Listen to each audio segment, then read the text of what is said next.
You know what's common between me and my cat? Both of us have fucked up attention spans. Like, my attention span is so messed up that I was not even able to watch one episode of anime without checking my phone 10 times. This is so fucked up. So during the past 30 days, I've tried a lot of ways to get back my attention span to normal. And in this video, I'm going to talk about 6 of those things which actually worked for me. These won't be the typical gyaan that other YouTubers talk about. These are the actual things which worked for me. But are you still listening? Or you're distracted already?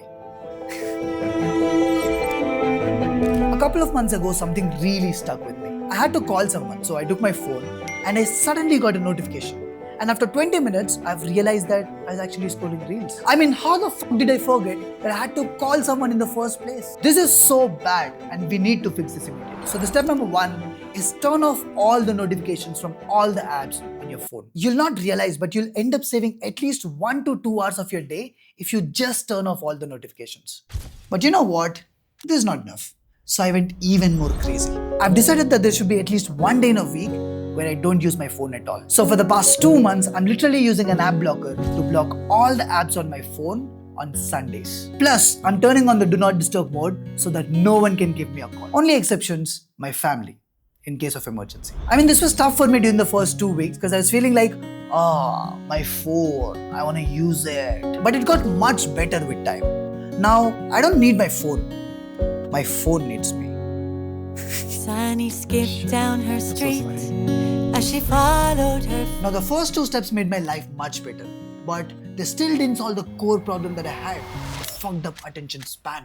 Year after year, the average attention span of humans has been continuously coming down. Thanks to all the TikTok and Instagram reels, we can't even sit and watch a movie without checking our phones 20 times. So to make this right, for the past 60 days, I've started reading again. In 2020, I used to read 1 book every single week. That's over 50 books a year. 2021, I read even more, over 70 books that year. But from 2022 till last year, I'm not able to read anymore. A 300 pages book used to take me 6 hours to read. But now, it takes me 12 hours or even more. So this year, I want to read more. Not just read more, but also consume things which release slow dopamine and get back my focus levels back to normal. See, while you start reading books, you'll definitely get distracted.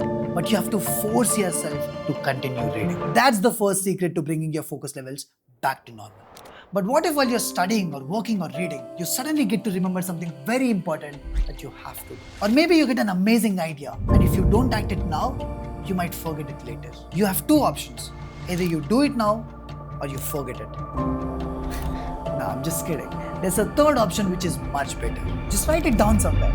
But also make sure that you don't actually forget where you write it. I mean, I have like this weird habit that I write just in random places and then I just forget it. And somehow I can never find it. So bad, so irritating. Like I go like...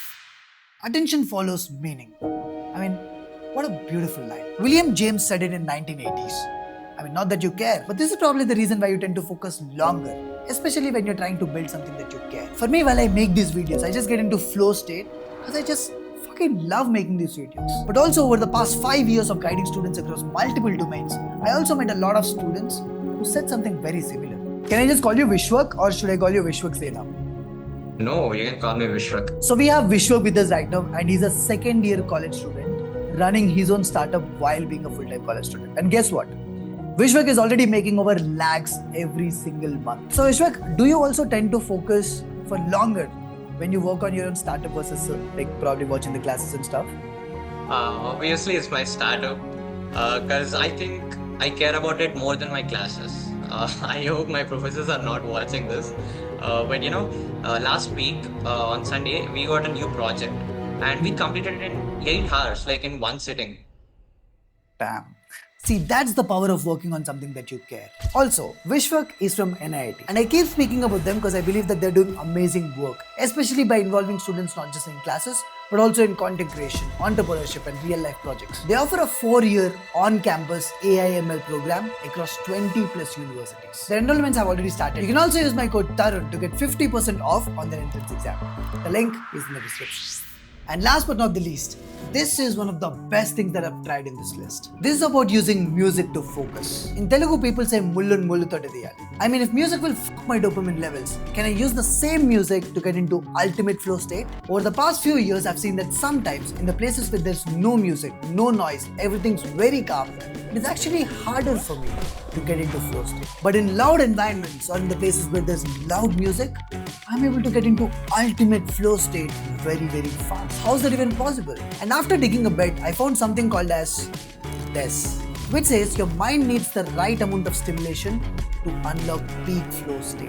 And everyone's activation levels of stimulation will be completely different. So in simple words, if there's too less stimulation, your mind wanders. But again, if there's too much stimulation, again, you'll not be able to focus. So basically, you need the right amount. Got it? I've also made 4 different types of music playlists for you. Try them all and see which one is making you get into the flow state the fastest. But again, the conclusion, use dopamine to beat dopamine. I'm good at one-liners is what I feel. One-liners is like... See, over the past 2 months, I think I've personally got a lot better. I'm able to do more things in life. I'm able to make more videos. I'm a lot more fit physically and mentally. And overall, life just got better. And one of the major reasons behind me getting better is that I started working on myself again. And this year, I want to be the best version of myself. Maybe you clicked on this video because even you wanted to get better. And some of you might be going through one of the worst phases of your life. But whatever the case might be, just make sure that you start working on your attention span first. All these cheap distractions, the reels, all this bullshit, they're just pulling you down. And if you don't realize it fast, it might already be too late. Don't let that happen. I wish you all the best. These are the 6 things that actually help me. Try them and see you again next week. Bye-bye.